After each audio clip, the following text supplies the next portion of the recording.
आणखी एक महत्त्वाची घडामोड मंत्रिमंडळ उपसमितीसमोर कोर्टाच्या निर्णयांचा मोठा पेच असल्याची माहिती आहे। मराठा बांधवांना सरसकट कुणबी संबोधण्याला कोर्टाने नकार दिला होता। हायकोर्ट आणि सुप्रीम कोर्टाचे निकाल मार्गातील सर्वात मोठे अडसर ठरतात।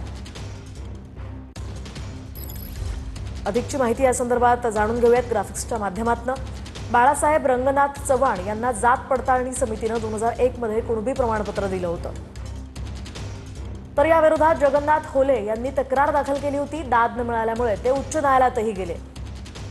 यात महाराष्ट्र शासन आणि बाळासाहेब चव्हाण यांना प्रतिवादी करण्यात आलं। तर 17 ऑक्टोबर 2003 रोजी मुंबई हायकोर्टाने या प्रकरणावर निकाल दिला। त्यामध्ये सदर प्रमाणपत्र मान्य केल्यास संपूर्ण मराठा समाज हा कुणबी म्हणून स्वीकारावा लागेल असं कोर्टाने म्हटलं। असं झालं तर तो सामाजिक मूर्खपणा ठरेल असं या आदेशात म्हणण्यात आलं।